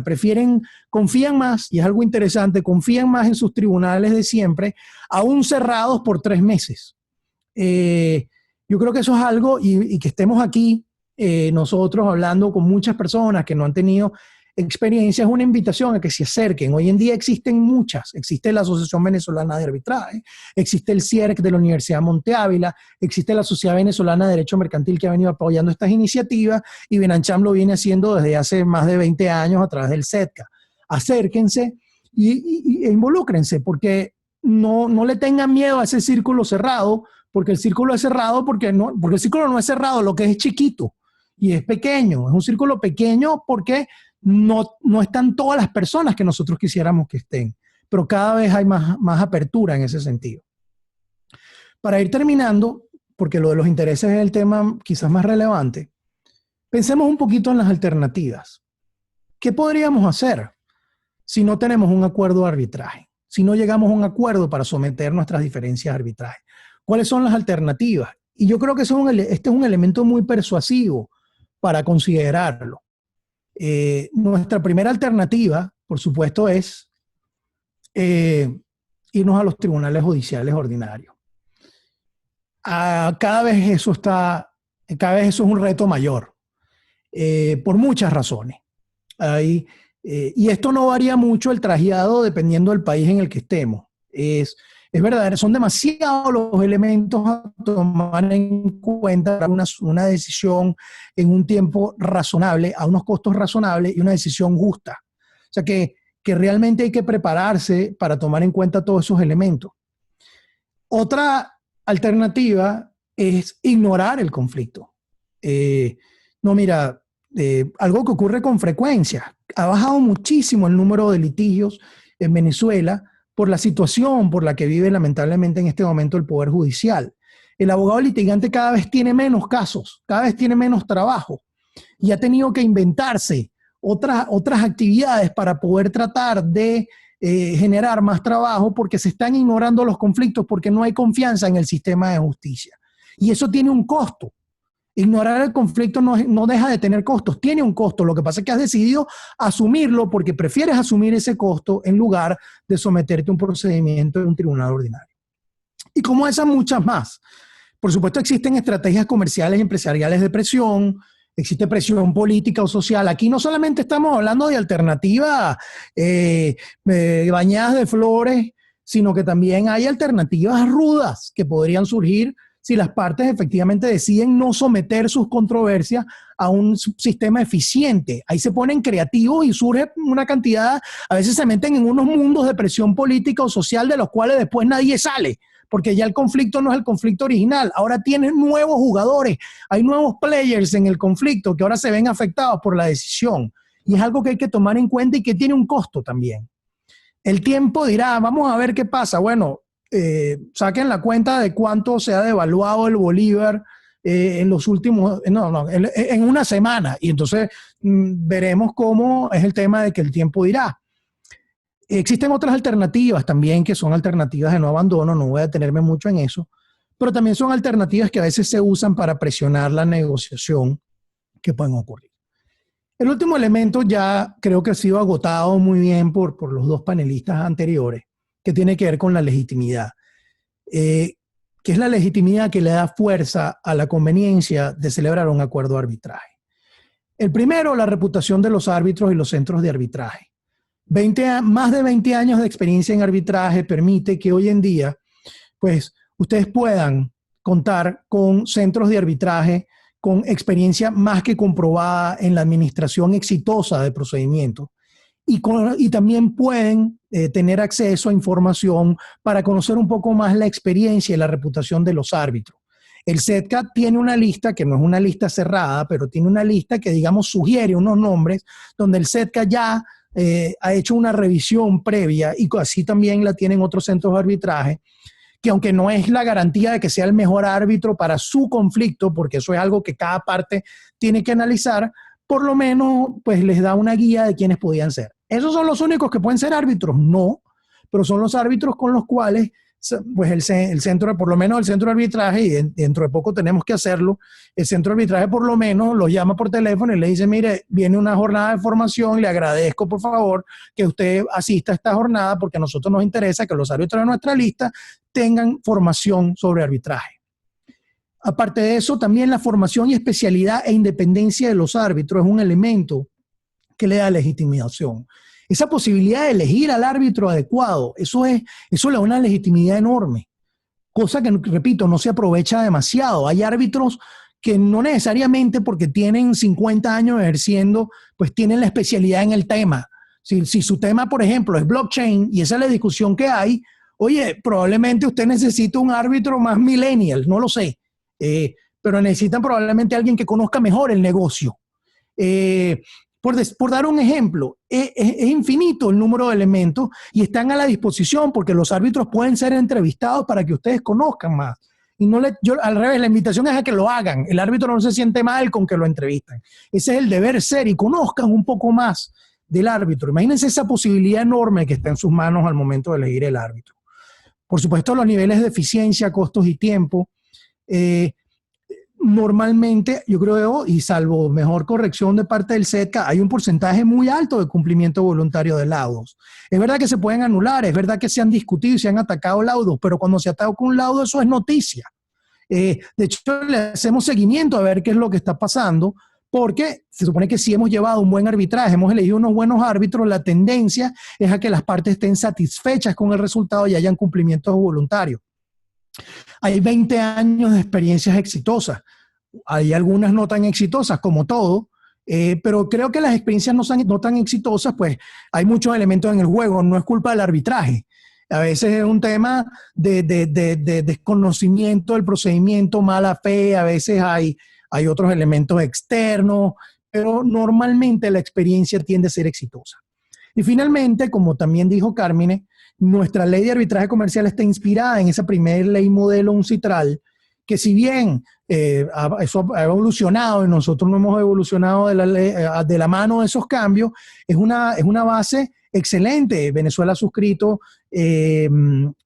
tratados internacionales muy relevantes en esta materia y la jurisprudencia, salvo ciertos casos que hay toda una organización trabajando para que ayudar a los tribunales y acompañarlos como se pueda para darle más fuerza al arbitraje. Lo cierto es que la jurisprudencia en su mayoría es una jurisprudencia pro arbitraje. Y lo ha dicho expresamente la Sala Constitucional. Entonces, digamos que esos tres elementos de confianza, de costo y precedentes y ventajas sustantivas existen y son elementos que le dan legitimidad a esa negociación de ese acuerdo arbitral. Siendo la confianza ese elemento que algunos todavía no se sienten atraídos, pero hay suficiente información para que se sientan más atraídos. Esto lo voy a pasar muy rápido, pero si le piden información al SETCA, el SETCA tiene estadísticas que lo ayudan a tener más información. Por ejemplo, el SETCA incluye un procedimiento de conciliación dentro del arbitraje y el 24%, es decir, un cuarto de las controversias se resuelven en esa fase. Entiendo yo que es así, según este análisis. Y eso le da valor agregado, además, porque ahorran costos. El acuerdo pues es negociado entre las partes, pero además hay experiencias muy exitosas. Los costos, tiene un procedimiento expedito que reduce los costos a un 50%.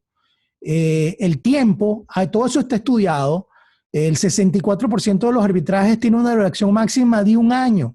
Imagínense esa maravilla de poder tener acceso a una solución eficiente en apenas 1 año, aún con pandemia, porque el SETCA ha estado funcionando todos estos días y ha mejorado su reglamento de acceso y de tramitación por vía electrónica.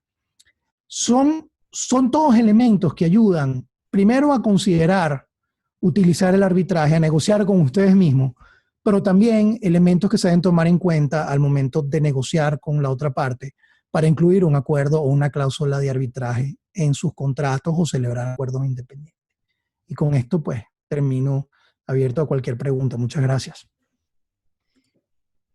Muchas gracias, Pedro. En definitiva, creo que tu exposición nos dejó claro que la negociación de una cláusula arbitral no es cualquier negociación, que no debemos, en definitiva, realizarla a medianoche y tenemos que estar siempre pendientes de los elementos importantes, como lo son la materia, el lugar en donde se va a llevar a cabo, la sede del arbitraje, desde dónde se va a administrar, porque en definitiva eso no se va a traducir en un arbitraje o no exitoso. Ahora vamos a pasar a responder algunas preguntas que nos hicieron llegar desde el chat. Me voy a permitir contestar una pregunta que le hacen directamente al SETCA y posteriormente pues pasaré a sus preguntas, y es que en caso de elegir como instituciones con audiencias físicas del SETCA celebradas fuera de Venezuela, ¿cómo se administraría este procedimiento? es decir, mediante oficinas de instituciones aliadas, por ejemplo. Sí, de hecho, si las partes desean realizar audiencias que sean físicas fuera de Venezuela, probablemente se va a contactar a un centro de arbitraje o a alguna institución académica que nos pueda ayudar en esa jurisdicción. Nosotros contamos con algunas alianzas institucionales en la región que nos permiten pues realizar este tipo de reuniones fuera. Sin embargo, pues también siempre invitamos a las personas a que se planteen el tema de las audiencias a través de medios electrónicos, pues ya en definitiva es para nosotros una realidad. Ahora voy a empezar con las preguntas que se le realizan a los ponentes. Aquí está la primera, creo que esta sería ideal que Diego nos ayudara a contestarla, y es si hay alguna excepción en cuanto a la exclusión de la vía jurisdiccional ordinaria frente al procedimiento de arbitraje, diría yo, o aclararía, frente a la jurisdicción arbitral. Sí, entiendo bien. Creo que tiene que ver con lo que conversábamos de la limitación al principio de la libre autonomía de la voluntad de las partes, ¿no? Es saber identificar perfectamente qué materias vamos a poder someter a arbitraje y qué materias no vamos a poder someter a arbitraje. El principio es amplio, pero ya pudimos identificar algunas materias en donde definitivamente no vamos a poder someterlas a arbitraje. Carmen. Quisiera agregar algo muy brevemente sobre esto que cerraba Diego, que hay una frase de la sentencia Astivenca de la Sala Constitucional que a mí me parece muy ilustrativa en materia de arbitrabilidad objetiva, que dice que el árbitro puede llegar a todas las materias a las cuales puede conocer un juez mercantil. Ese es un excelente baremo que fija esa sentencia Astivenca en materia de arbitrabilidad objetiva, y me parece que es una buena clave de interpretación para todos los usuarios, los que estén comenzando en esto, para que la tomen en cuenta al negociar sus cláusulas.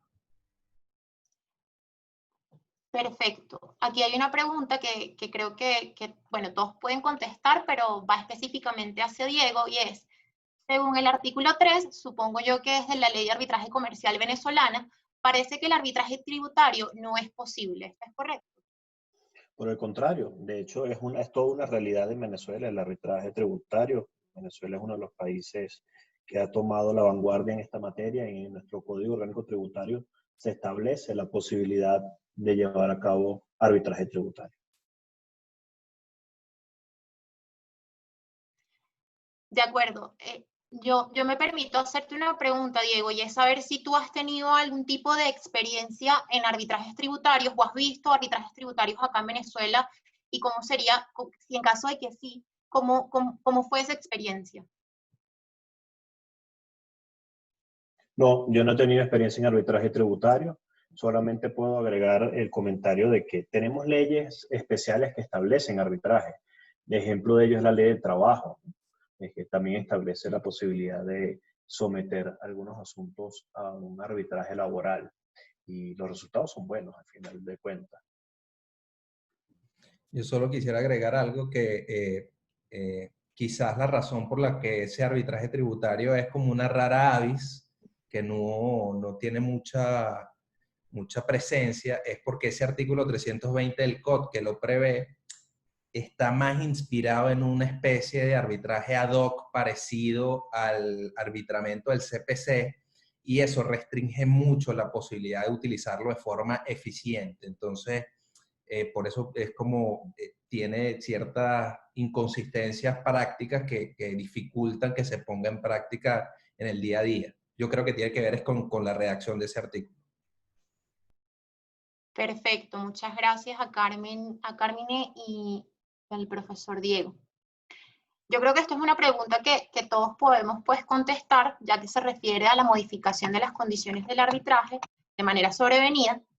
Aquí preguntan si ya hubiera comenzado el proceso arbitral y, como está ocurriendo ahorita, comienza una cuarentena o ocurre algún evento que imposibilita el correcto desarrollo del proceso de forma presencial, ¿podría continuarse de forma remota online? De ser así, ¿cómo podría desarrollarse sin comprometer la validez del proceso?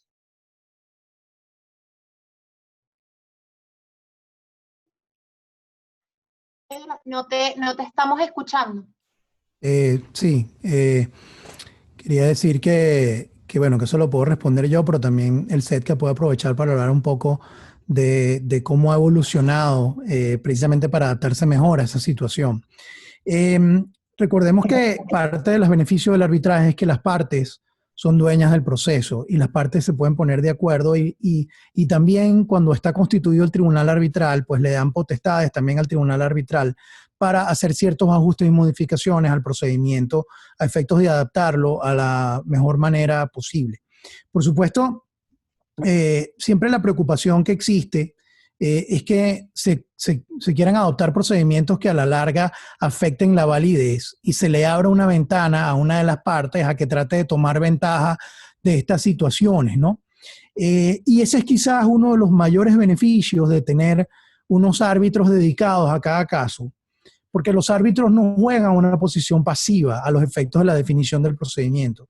El presidente del tribunal arbitral tiende precisamente a tomar acción cuando ocurren este tipo de cosas y convoca a las partes precisamente para conversarlo y que las partes lo acuerden. Es decir, el árbitro es el primer interesado en que el procedimiento cumpla plenamente y el centro de arbitraje lo acompaña. Es la ventaja también de un arbitraje institucional.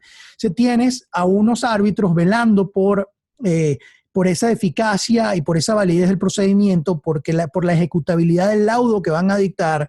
El centro de arbitraje también vela por eso y es muy interactivo. Se convoca a las partes y se trata precisamente de definir reglas. Ahora, existe una tendencia ya desde hace mucho tiempo de incorporar, y de hecho algunos centros de arbitraje lo han recomendado, en las cláusulas de arbitraje, sobre todo en las cláusulas de notificaciones de los contratos, tiende a incorporarse procedimientos electrónicos precisamente para darle todavía más fuerza y predefinir esos mecanismos. A una invitación que, por cierto, les hago para que lo analicen. Yo creo que la pandemia llevó esto a otro grado, a otro nivel. El centro de arbitraje, por supuesto, cuando ustedes aceptan las reglas de un centro de arbitraje, pues están aceptando los procedimientos que va adoptando el centro de arbitraje como el SETCA, que está muy bien estructurado. Pero también a los efectos de las notificaciones, pues muchas veces creo que es un buen momento para que consideren siempre incluir, incluso sobre todo en particular las notificaciones que tienen que ver con el acuerdo de arbitraje, unos procedimientos básicos predefinidos de cuál es el mejor mecanismo, las direcciones de correo electrónico, cuándo se entiende recibido, el mensaje de las notificaciones.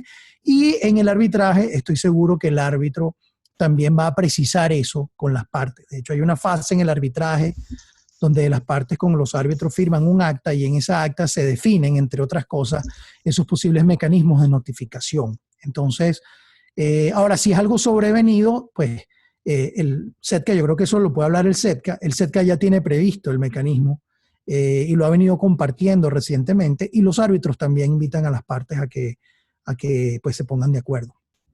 Ana, si me permite hacer un comentario respecto a la virtualidad muy rápido. Fíjense, la virtualidad no es nueva. Yo recuerdo el primer arbitraje en el que participé hace, no sé, 16, 17 años atrás y ya estábamos evacuando testigos por internet, ¿sí?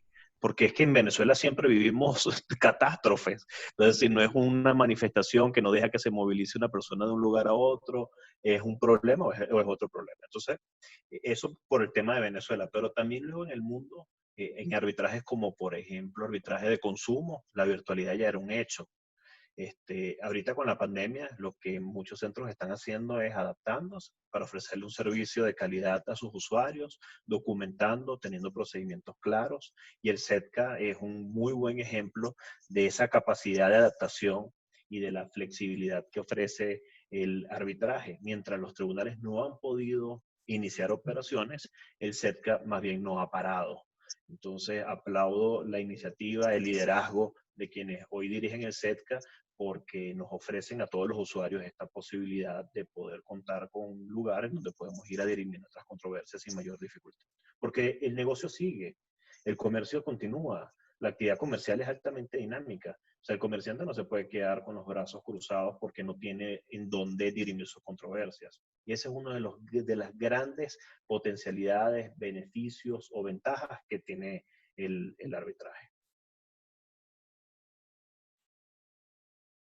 simplemente quiero agregar algo que, sobre la noción de sobrevenido que está en la pregunta. Y una de las grandes bondades del arbitraje es que las propias partes son quienes diseñan su procedimiento y pueden de la mano con el tribunal arbitral modificarlo. Entonces, en un caso como este, en el cual un hecho sobrevenido como la pandemia, si se hace necesario virtualizar el procedimiento, es perfectamente posible porque va de la mano con una de las principales bondades del arbitraje, que es la posibilidad de la flexibilidad en el procedimiento y la preponderancia de la autonomía de la voluntad de las partes. Entonces, para responder esa pregunta fácil, si las partes están de acuerdo, siempre se va a poder cambiar la forma en la cual se hagan los actos procedimentales. Bueno, muchas gracias a los tres ponentes. Yo sí quisiera agregar que, de manera práctica, al momento en que en el SETCA nosotros recibimos una solicitud de arbitraje, esa solicitud de arbitraje pues se ciñe a un reglamento, generalmente es el reglamento del SETCA, por eso pues nosotros lo recibimos en ese primer momento. Sin embargo, va a depender de lo que las partes eligieron al momento de la negociación de la cláusula, de cuál reglamento vamos a aplicar. Por ejemplo, ¿qué sucede si al día de hoy llega al centro una solicitud de arbitraje basado en una cláusula sobre el reglamento del SETCA de 2013? Dicho reglamento pues no preveía o no preponderaba lo que es la conducción de arbitrajes a través de medios electrónicos. Bien, como lo decía el profesor Pascuso, pues las partes pueden modificar a medida de que el proceso ya haya sido iniciado, pueden modificar cualquier tipo de situación procedimental en el arbitraje. En ese sentido, las partes pueden suscribir un nuevo acuerdo en el cual las mismas decidan someterse a arbitraje de manera electrónica o de manera remota, o incluso actualizar el reglamento. Mira, ya yo no me quiero someter al reglamento de 2013, sino me quiero someter al reglamento de 2020. Adicionalmente, quiero agregarle estos y estos elementos. Esto es mucho más sencillo, este acuerdo es mucho más sencillo que se realice antes del acta de emisión o de términos de referencia, como se conoce en el reglamento del SETCA, porque ya una vez que se firma el acta de términos de referencia o el acta de emisión, pues entonces sí entra a converger que el tribunal arbitral también tiene cierta disposición de qué es lo que se va a realizar en el procedimiento arbitral. Sin embargo, siempre que las partes estén de acuerdo en establecer alguna norma que regule el procedimiento arbitral, pues es totalmente viable realizar. Ahora Sí, Pedro. Sí, yo quería agregar algo que es con experiencia también que he tenido en casos de arbitraje a veces cuando la cosa se pone intensa entre las partes. El árbitro, como dije, no es pasivo.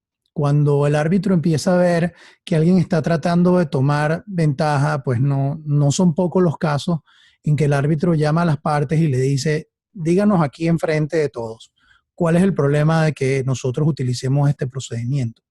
Digamos, lo manejan muy bien, obviamente, para que no se comprometa su imparcialidad, pero es mucho menos probable que las partes traten de utilizar triquiñuelas en un procedimiento como este porque no es invisible. Estás frente a un centro de arbitraje, estás frente a un árbitro que está viendo cada actuación y que te va a hacer preguntas, sobre todo en arbitraje internacional, y te va a preguntar por qué ocurrió esto, por qué ocurrió esto otro, para entender. Entonces, tiende a ser un procedimiento mucho más limpio, tiene que ser un procedimiento con una conducción mucho más ordenada, donde el escenario la mesa está puesta para que se den este tipo de acuerdos para poder ser muy eficientes aún en épocas como esta que estamos viviendo. Gracias, profesor Yetlica. Ahora me permito realizarle una pregunta que la realizaron desde la audiencia, y es que si se podría establecer un acuerdo independiente de arbitraje previo al conflicto, solo por prevención. Sí, claro. De hecho, el acuerdo de arbitraje es independiente por naturaleza. Incluirlo dentro de un contrato como una cláusula es simplemente es conveniencia para que se firme un solo documento, pero hay muchos casos especiales en los cuales la ley, dependiendo del tipo de contrato, exige que no haya duda respecto a la intención de las partes de someterse en arbitraje. Y una buena práctica de los abogados es que en en esas áreas donde se ha discutido, donde probablemente no, que el tribunal ordinario quiera tener certeza de que de verdad las partes quisieron ir al arbitraje, y es un poco siguiendo lo que ha sido la jurisprudencia de la sala político-administrativa, es conveniente que entonces se firme un acuerdo aparte, sobre todo en contratos electrónicos, por ejemplo, que son los llamados click-wrap agreements. Son contratos donde tú le vas dando clic en línea, y yo creo que hacia allá vamos, por eso es que me gusta este ejemplo. Toda la legislación internacional y también en Venezuela dice que que esos contratos podrían interpretarse como contratos de adhesión. Entonces, cuando hay algunos acuerdos, que es muy importante que no haya duda del consentimiento de las partes, y uno de ellos es el acuerdo de arbitraje, pues se recomienda que haya una manifestación independiente de aceptación, es decir, un acuerdo independiente. Entonces, una vez que le das que sí, y pones tus datos y le das a aceptar, entonces hay otra página en la cual te aparece el acuerdo de arbitraje y tienes que volver a escribir tu firma y darle a aceptar para que no quede la menor duda de que tuviste a la vista ese acuerdo de arbitraje y lo aceptaste. Si vamos al mundo físico, igual. En los contratos de adhesión, por ejemplo, eso es lo que hay que hacer. ¿Por qué? Porque la ley de arbitraje comercial dice que en los contratos de adhesión, como lo normal es que uno firme, cuando está, siempre utilizaba el ejemplo de suscripción a DirecTV, pero creo que no es un buen momento para utilizar ese ejemplo. Pero cuando usted va a suscribirse a algún servicio, pues normalmente al final usted firma y no se lee esa letra chiquita que está arriba, que es el contrato de adhesión. Bueno, para que eso esté sometido a arbitraje, tiene que haber un acuerdo independiente. Entonces, en esos casos en los cuales, y yo creo que hay que revisarlos, son varios, no son demasiados, más bien se recomienda que el acuerdo sea independiente. Pero al final es un tema de conveniencia. Lo ideal es que sea un acuerdo independiente, pero en los contratos, pues, obviamente se puede incluir la cláusula en la medida en que la materia sea disponible y no haya ninguna duda. ¿Cuál es la mejor práctica? Yo creo que va caso por caso, dependiendo de cada negocio. Y es algo que hay que ver. Pero ante la duda, mi recomendación es que siempre se firme el acuerdo de forma independiente, adicional. Perdón, y otra parte de la pregunta era, ¿qué pasa si ya hay un conflicto? ¿O era más bien en los casos en los cuales no hay conflicto? Solamente en los casos en que no hay conflicto. Ok. Entonces, bueno, sí, es lo que dije.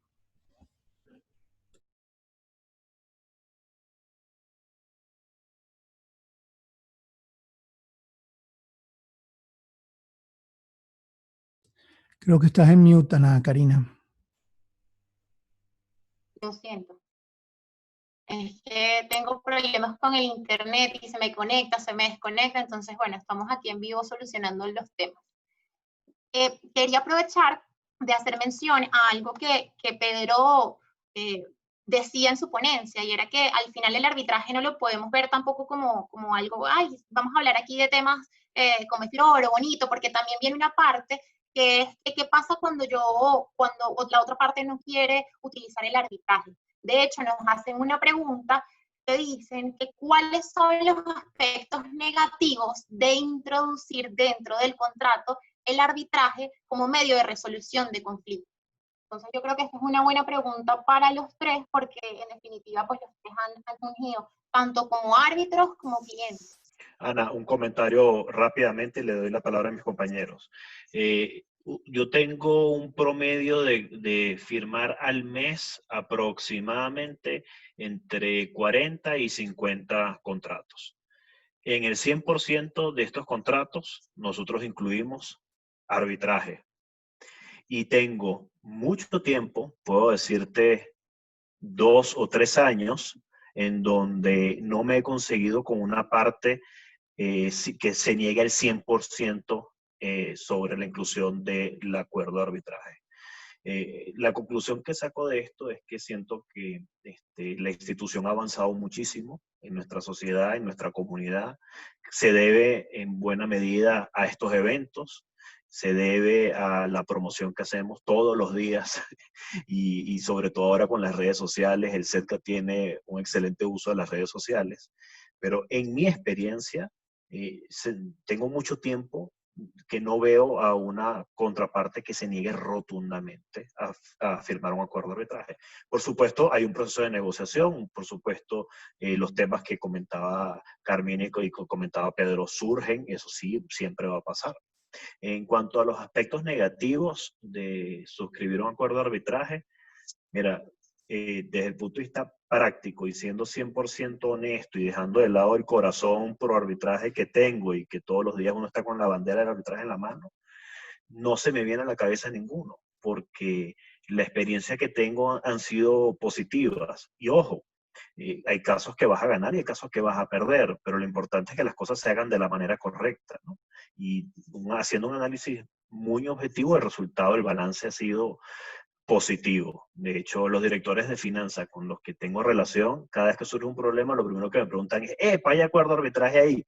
Porque es que el arbitraje da mucha certeza a las partes en cuanto a cuánto va a durar, cuánto va a costar, y eso le encanta al financiero de las empresas. Entonces, no le veo el lado negativo. No sé, mis compañeros. Yo quería... por el lado del arbitraje institucional a nivel doméstico, la verdad es que son muy, las experiencias que he tenido, tanto como árbitro como parte, han sido muy positivas. Yo creo que si hay alguna vertiente que merece un caveat, una advertencia, es el arbitraje ad hoc bajo las normas supletorias de la ley de arbitraje comercial, que tiene ciertas limitaciones y no va a satisfacer las expectativas que puede tener el usuario final, porque la verdad es que es una especie de Frankenstein, es una mezcla entre el arbitramiento con arbitraje, no fluye tan bien. Pero tomándole la palabra a Diego, la mayoría de los usuarios que han tenido experiencia continua con arbitraje suelen verlo con buenos ojos, y de mi parte les puedo decir algo, que cuando se entiende bien el régimen de ejecución de los laudos internacionales en el mundo en el que vivimos hoy por hoy, contar con una sentencia que no tiene que pasar por exequatur es oro hoy por hoy en el mundo globalizado. Insisto, hay ciertas formas de arbitraje que tienen rango de mejoría, pero cuando me acuerdo de la Convención de Nueva York se me olvida todo. Sí, yo coincido, sin embargo, voy a poner unas advertencias sobre la mesa que yo creo que es importante tomar en cuenta. Sí me están escuchando, ¿no? Porque ahora, ok. Al final, el tema no es si el arbitraje tiene aspectos negativos. Un arbitraje es tan bueno como lo sean sus árbitros. Con lo cual, yo creo que hay que aprender a hacer arbitraje. No es muy complicado, es más sencillo que aprender a llevar un litigio civil y mercantil, sin duda. Sin embargo, tiene reglas que hay que entender. ¿Por qué digo que un arbitraje es tan bueno como buenos sean sus árbitros? Porque al final, ¿qué mayor ventaja que tú puedas seleccionar quién va a dictar el laudo, que puedas investigar cuál es su perfil, cuál es su especialidad, que además cuentas con unos centros con más de 20 años de experiencia que lo administren, que sea un caso donde tienes a los que van a tomar decisiones prácticamente a dedicación para evaluar tu caso? Entonces, obviamente los beneficios son inmensos. Sin embargo, pues no necesariamente un arbitraje es llevar un procedimiento judicial en las mismas condiciones a un procedimiento arbitral. Y cada árbitro tiene percepciones distintas y es algo que hay que preguntar. O sea, para mí el tema de entrevistar los árbitros, que lamentablemente no es una práctica tan común, entre otras cosas, porque si ya tú eres un usuario regular del arbitraje, tú y vas a los eventos y escuchas a los árbitros, ves que han escrito, pues tú estás más o menos familiarizado y no sientes esa necesidad de entrevistar. Sin embargo, para mí eso es fundamental. Y si no han iniciado, se están iniciando en el arbitraje, pues con más razón. Es importante que si ustedes sienten esas inquietudes que tienen con el arbitraje, pues las pregunten y escuchen a ver qué le dicen los árbitros. Los árbitros están abiertos a esas entrevistas y si no están abiertos, pues para mí descártelo de una vez. Porque es muy importante que el árbitro se integre a ese proceso para que sea una experiencia eficiente y buena. Entonces, yo creo que lo importante, que no es un aspecto negativo, simplemente es un elemento a tomar en cuenta. No todos los árbitros sirven para todos los arbitrajes. No todos los árbitros se adaptan a la forma de funcionar de todas las empresas. No todos los árbitros le gustan a todas las partes. Hay un tema de percepción, de química, de respeto. Hay una cantidad de elementos que hay que tomar en cuenta y yo creo que es lo que hay que considerar. Ahora, eso no es en cuanto a la elección de la cláusula. Yo creo que colocar una cláusula de arbitraje tiene infinitos beneficios, sobre todo en un país como el nuestro. Es más, yo todavía estoy sorprendido que no haya habido un volumen mucho más alto después de las experiencias. Yo creo que es un poco, que me da un poco de desconfianza meterme en ese mundo que no domino, donde no conozco a nadie, sobre todo a pesar de que se han hecho esfuerzos enormes en el interior del país. Yo creo que todavía falta que además en plazas donde a la gente le gusta trabajar con los abogados que conocen la idiosincrasia. Entonces cada vez los centros de arbitraje se han abierto más a incorporar abogados que conocen a su gente, que conocen su plaza, porque eso es muy importante, lo cual no quiere decir que van a sentenciar a favor de ellos, siempre van a ser independientes, pero yo creo que al final no es un tema negativo, sino que es un tema que no hay que pasar por alto, no hay que tomarlo a la ligera, porque la elección de un árbitro es fundamental a la hora de tener un buen arbitraje. Perfecto, Pedro. Ya por Quisiera la agregar algo cortico que, para complementar lo que dijo Pedro, que quizás es un tema de manejo de expectativas. Quizás las expectativas que alguien tiene cuando va al arbitraje pensando en que que es la antítesis del procedimiento ordinario, quizás cuando cree que puede elegir a los árbitros, cree que tiene un partisano en el tribunal.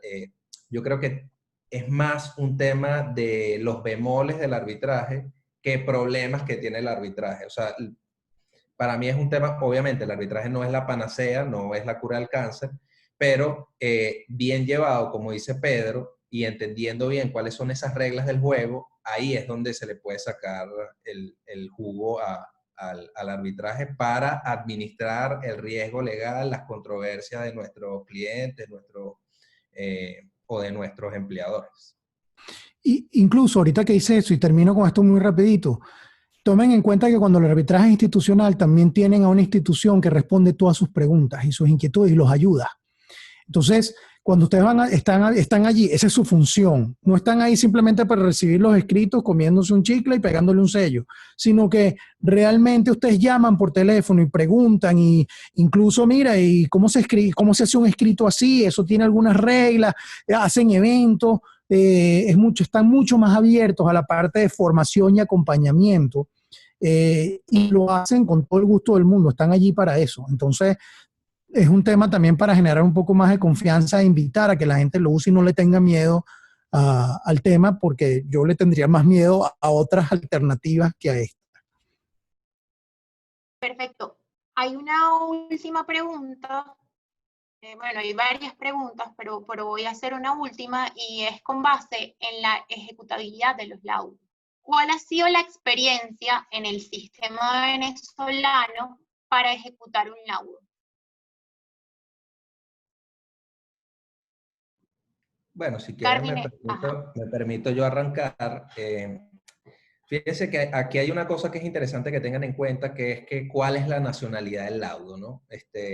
Porque un laudo doméstico venezolano puede tratarse de ejecutar aquí, pero también cuando entra en el tráfico internacional de la Convención de Nueva York se puede ejecutar en cualquier otro país del mundo, ¿no? Entonces creo que tendríamos que verlo desde esa doble visión. Hay muchos laudos venezolanos que han sido ejecutados exitosamente fuera del país. Un caso que es muy emblemático y hasta pintoresco es el caso del laudo de los Castillo Bozo. Fue un tema de una compañía de seguros que aquí estuvo muy discutida el tema del laudo y fue ejecutado en varios países sin ningún problema. Pero el régimen de ejecución que me llama a mí más la atención en Venezuela es el alto nivel de cumplimiento voluntario. De hecho, Venezuela es un país que tiene muy poca estadística de ejecuciones en jurisdicción ordinaria. Eso quiere decir que si no se están ejecutando en jurisdicción ordinaria es porque se están cumpliendo de alguna forma. Y en términos de ejecutarlo judicialmente, las experiencias son mixtas, pero aplica el mismo régimen de la ejecución de una sentencia dictada por un tribunal ordinario pasado por cosas juzgadas. Así que los inconvenientes que puedan haber son menores y están sujetos al régimen jurídico aplicable para la ejecución de la sentencia. O sea, diría que es beneficioso o favorable el balance de las ejecuciones en Venezuela.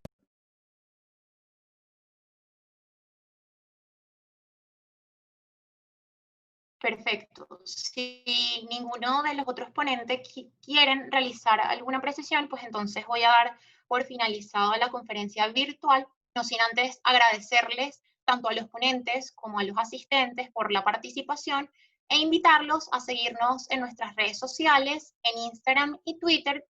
Estamos como @setca.org, y en LinkedIn nos encuentran bajo el nombre de Centro Empresarial de Conciliación y Arbitraje. Hay algunas preguntas que quedaron sin responder en el chat.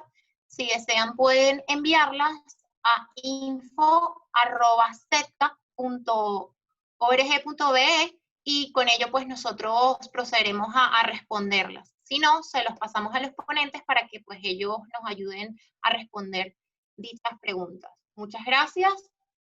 Los esperamos en un próximo evento. Gracias a todos. Buenas tardes. Gracias, saludos.